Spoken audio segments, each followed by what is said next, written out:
Hello good morning friends, मैं सत्यन सिंह आपके लिए लेकर आया हूँ फिर से उसी सीरीज़ का एक नया पार्ट जो कि आप वन वर्ड सब्स्टिट्यूशन पढ़ रहे हैं।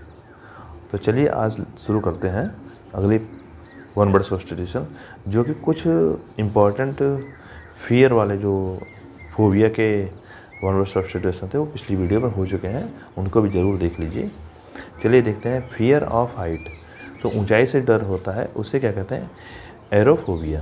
क्या कहते हैं? एरोफोबिया। ये क्या हो गया? ऊंचाई से डर। और फेथफुल सपोर्टर जो होता है, जैसे बहुत ही अच्छा सपोर्टर होता है, उसे कहते हैं हैंसमैन। क्या कहते हैं? हैंसमैन। जो फेथफुल सपोर्टर होता है उसे क्या कहेंगे हम लोग? हैंसमैन। तो याद रखिए इसको। फेल टू पे a date in a time, जो समय पर कर्ज देने में असफल हो जाए उसे क्या कहते हैं? डिफ़ॉल्ट। जो मतलब वादा खिलाफ़ी करने वाला जो होता है उसे डिफ़ॉल्ट कहते हैं, डिफ़ॉल्टर नहीं कहते हैं। जैसे फीस वगैरह टाइम पर ना जमा कर पाए वो डिफ़ॉल्टर होते हैं। अगला है एक्सपर्ट इन हॉर्स राइडिंग। जो हॉर्स राइडिंग में एक्सपर्ट होता है, मतलब घोड़े को ज़्यादा सवारी करने वाला, उसे कहते हैं कैवेलियर। जैसे घुड़सवार सैनिक होते हैं वो कैवेलियर सोल्जर्स होते हैं। अगला है एग्जिस्टिंग सिंस ओल्ड टाइम्स। जो पुराने समय से चीज़ रही हो उसे क्या कहते हैं? तो वो होती है एंटीक। एंटीक बहुत पुरानी, प्राचीन। एग्जिस्टिंग फॉर एवर, जो हमेशा रहने वाली होती है वो इटर्नल होती है, जैसे कि सन है, स्काई है, तो इन जो इटर्नल कहेंगे या पर्टेनिंग टू गॉड कह सकते हैं हम लोग, सेलेसियल जिसे कहेंगे। अगला है amount of money paid to free a prisoner. जो किसी कैदी को फ्री करने के लिए जो अमाउंट दिया जाता है उसे हम क्या कहते हैं? रैंसम। रैंसम मीन्स फिरौती। अब ये खाली प्रिजनर नहीं, जैसे कोई भी किसी को किडनैप कर लेते हैं तो वो भी अगर छोड़ते हैं तो वो रैंसम पे छोड़ते हैं। अगला है रिफ़्रेशमेंट और एम्यूज़मेंट आफ्टर हार्ड वर्क। मेहनत के बाद में जो रिफ़्रेशमेंट होता है, मतलब थोड़ी आराम किया जाता है, आनंद लिया जाता है, वो थोड़ी देर के लिए आराम होता है, उसे क्या कहते हैं? रिक्रिएशन कहते हैं। क्या कहते हैं? रिक्रिएशन कहते हैं।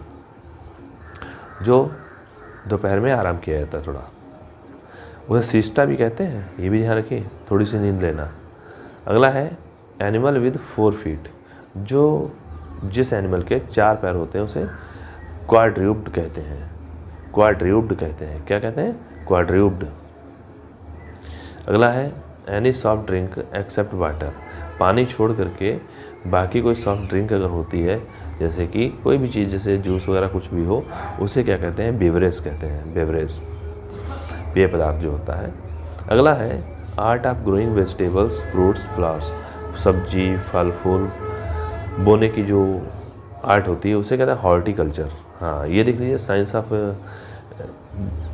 Fruits growing and flower growing, vegetables growing, ये क्या होगा? हॉर्टिकल्चर होगा, बागवानी जिसे कहेंगे। आर्ट ऑफ मेकिंग फायरवर्क्स, और जो फायरवर्क्स बनाना है, जैसे कि आतिशबाजी वगैरह, ये सब पटाखे, ये इन चीज़ों की जो कला होती है उसको कहते हैं पायरोटेक्निक्स। क्या कहते हैं? पायरोटेक्निक्स। पायरो में आग से संबंधित होता है। अगला है पायरोफोबिया भी होता है ना, आग से डरना। अगला है art of map making. Map बनाने की कला, उसे कहते हैं कार्टोग्राफी। कार्टोग्राफी। अगला है स्टाइल ऑफ स्पीकिंग वेल। अच्छा बोलने की जो कला होती है ना, उसे क्या कहते हैं? इलोक्यूशन कहते हैं। इलोक्यूशन। याद रखिए, वाक्पटुता, स्पष्ट बोलना, अच्छे बोलना, ये सब चीज़ें जो आती हैं किस में आती हैं? इलोक्यूशन में आती हैं। इलोक्वेंट स्पीच नहीं कहते, कहते हैं ही हैज़ इलोक्वेंट स्पीच, वही है ये। आर्टिफिशियल सेंटर फॉर हनी बीज। हनी बीज के लिए आर्टिफिशियल सेंटर जो होता है उसे क्या कहते हैं? मतलब मक्खियाँ जो हैं उनके लिए जो हम लोग बनाते हैं अलग से आर्टिफिशियल छत्ता बनाते हैं उसका, उसे कहते हैं हाइव कहते हैं, जैसे बी हाइव कहते हैं ना। अगला है असेंबली ऑफ वर्शिपर्स। वर्शिपर्स की असेंबली, पुजारियों की असेंबली, उसे क्या कहते हैं? उसे कहते हैं, अच्छा यहाँ पर हाइव जो बता रहे हैं हम आपको, हाइव तो होता है मधुमक्खी का छत्ता जैसे बनाया होता है आर्टिफिशियल, है ना। एक हनीकॉम्ब भी होता है, वो असली जो होता है उनका हनीकॉम्ब। अगला है असेंबली ऑफ वर्शिपर्स। पुजारियों की जो असेंबली होती है उसे क्या कहते हैं? कांग्रीगेशन, है ना। उसे क्राउड नहीं कह देना, उसे कांग्रीगेशन कहना है। जैसे मतलब जहाँ मंदिर वगैरह में अगर इकट्ठे हुए धर्मांध लोग अगर इकट्ठे हैं वहाँ पर, तो उसे हम क्या कहते हैं? उसे हम कहेंगे कॉन्ग्रीगेशन। अगला देखते हैं ऑथर्स एक्सप्लेनेटरी रिमार्क्स। जो लेखक है एक्सप्लेनेटरी रिमार्क्स देता है at the beginning of a book, एक किताब के शुरुआत में जो लेखक लिखता है उसे प्रीफेस नहीं कहते। जैसे कि वर्ड्सवर्थ के 4 प्रीफेस आए थे 1798 में, फिर 1800 में, फिर 1802 में, उसके बाद में लास्ट आया था 1805 में, तो वही है प्रीफेस होता है। अगला है distinguishing marks of an office. किसी कार्य के डिस्टिंग्विशिंग मार्क्स जो होते हैं उसे हम क्या कहते हैं? इंसाइनिया। क्या कहते हैं? इंसाइनिया, है ना। तो यहाँ पर आपको बता दें कोई भी ऑफिस है वहाँ पर उसको कौन सा पद दिया गया किसी आदमी को। जैसे आप लोग देखते हैं पुलिसमैन जो होते हैं उनके ऊपर एक तमगा टाइप का लगा होता है, उसे हम क्या कहते हैं? इंसाइनिया कहते हैं। क्या कहते हैं? इंसाइनिया। और एक बैज भी कहते हैं, एक बैज भी कहा जाता है। चलिए आगे देख लेते हैं।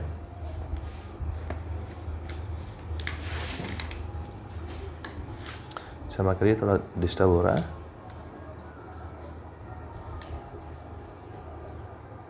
हाँ, उसके बाद में a bed of new born baby.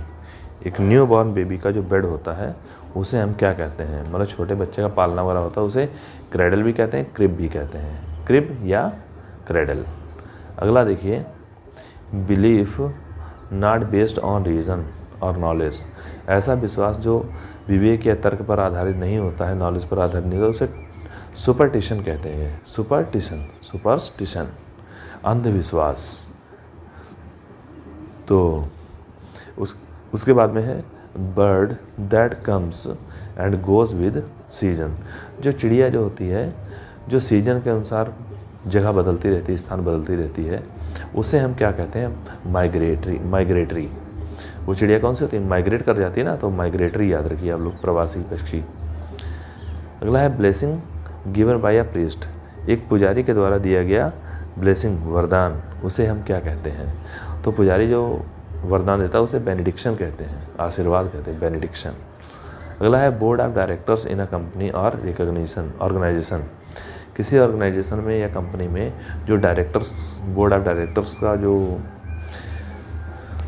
किसी कंपनी में बोर्ड ऑफ डायरेक्टर्स जो होते हैं उसे क्या कहते हैं? डायरेक्टोरेट, है ना। उस ग्रुप को क्या कहते हैं? डायरेक्टोरेट कहते हैं।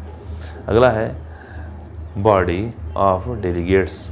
डेलीगेट्स की बॉडी जो होती है उसे क्या कहते हैं? डेलीगेसी कहते हैं। डेलीगेट से डेलीगेसी याद रखिए आप लोग, सिंपल है। अगला है a book of a sacred religious nature. एक किताब जो सैक्रेड, पवित्र हो, रिलीजियस हो नेचर में, उसे कहते हैं स्क्रिप्चर कहते हैं। क्या कहते हैं? धर्म ग्रंथ जो होता है स्क्रिप्चर कहते हैं उसे। अगला है books, picture etcetera intended to arouse sexual desire. अच्छा, ऐसी कोई चीज़ जिसमें गलत चीज़ें भरी हों, सेक्सुअल डिज़ायर्स की बातें, कहानियाँ लिखी हों, उसे कहते हैं इरोटिका कहते हैं। अगला है, इसके बाद में देख लेते हैं ब्रिंग बैक टू लाइफ। जो ब्रिंग बैक टू लाइफ, वापस जीवन में लाना, रिवाइव करना, होश में लाना, रिवाइव करना। अगला है bring under control by force, है ना। किसी को फोर्स के द्वारा, फोर्स डालकर, दबाव डालकर कंट्रोल में लाना, उसे क्या कहते हैं? कैप्चर करते हैं। जैसे कि बैल वगैरह को पकड़ना है, उसे क्या करते हैं? कैप्चर करते हैं। डाकू को कैप्चर करते हैं। अगला है ब्रिंग अंडर कंट्रोल इन वार। जब युद्ध में किसी को कंट्रोल करना है तो उसे सब्जुगेट कहते हैं। सब्जुगेट, जैसे हमारी आर्मी के अगर कोई सैनिक, जैसे कोई कहीं पाकिस्तान वाले ले जाते हैं या पाकिस्तान वालों को हम लोग ले जाते हैं तो वो सब्जुगेट हो गया। और किसी डाकू वगैरह या बैल वगैरह को पकड़ा है तो उसे कैप्चर कहेंगे। किसी जानवर को पकड़ा तो उसे कैप्चर कहेंगे हम लोग। अगला है a building for the display of works of art. एक बिल्डिंग जो वर्क्स ऑफ आर्ट को के दिखाने के लिए रखी होती है, उसे गैलरी कहते हैं, जहाँ पर खाली पेंटिंग वगैरह होती हैं। अगला है that can be expressed in words. जिसको हम एक्सप्रेस कर सकते हैं शब्दों से, एक्सप्रेसिबल हो जाएगा। That which can not be expressed in words, उसे इनएक्सप्रेसिबल कह देंगे। तो यहाँ पर क्या है? नॉट नहीं लगा है तो यहाँ पर एक्सप्रेसिबल हो जाएगा, एक्सप्रेस करने के योग्य। Call back to the mind, है ना। माइंड में कॉल बैक करना, किसी को रिकॉल करना, पुनः याद करना। अगला है कैपेबल ऑफ बीइंग रीच्ड। जिसको, जो पहुँचने के योग्य हो। जैसे जहाँ पहुँचा जा सके उसे कहते हैं एक्सेसिबल, उसे क्या कहते हैं एक्सेसिबल। सेंटर ऑफ अट्रैक्शन है ना, आकर्षण का केंद्र जो होता है उसे कहते हैं साइनोस्योर, है ना, साइनोस्योर याद रखिए, आकर्षण का केंद्र साइनोस्योर। जैसे किसी पार्टी वगैरह में है कोई एक आदमी जो है वो सबसे डिफरेंट लग रहा है, अच्छा लग रहा है, तो उसे हम साइनोस्योर कहेंगे ना। अगला है building equipped with a powerful telescope for astronomical observation. कोई बिल्डिंग जो एस्ट्रोनॉमिकल ऑब्जर्वेशन करने के लिए बड़ा सा टेलीस्कोप जिसमें रखा हो, तगड़ा टेलीस्कोप रखा हो, उसे हम क्या कहेंगे, उस बिल्डिंग को क्या कहेंगे हम, उसे कहते हैं ऑब्जर्वेटरी। क्या कहते हैं उसे, ऑब्जर्वेटरी कहते हैं। चलिए इसके बाद में देख लेते हैं, और 2-3 बचे हैं इस पेज के, उसको ख़त्म ही कर लेते हैं अब। अगला है a brief account of subject. किसी सब्जेक्ट का ब्रीफ अकाउंट जो होता है उसे क्या कहते हैं, समरी। किसी कहानी में शॉर्ट में जो होता है समरी होती है। एक नया शब्द आप याद रखिए, कंपेंडियम, है ना, क्या याद रखें, कंपेंडियम। ब्रेक एन एग्रीमेंट, किसी एग्रीमेंट को तोड़ देना, लॉ को तोड़ देना, प्रॉमिस को तोड़ देना, तो उसे हम क्या कहते हैं, वायलेट, है ना। कोई नियम बना है उसको अगर तोड़ना है तो उसे हम क्या कहते हैं, उस नियम को वायलेट कर दिया उसने। तो आशा करते हैं आपको ये वन वर्ड सब्स्टिट्यूशन की सीरीज़ अच्छी लग रही होगी, और आज जो बताया वो भी अच्छा लगा होगा। तो प्लीज़ सपोर्ट करिए अगर आपको अच्छा लगे। Thank you.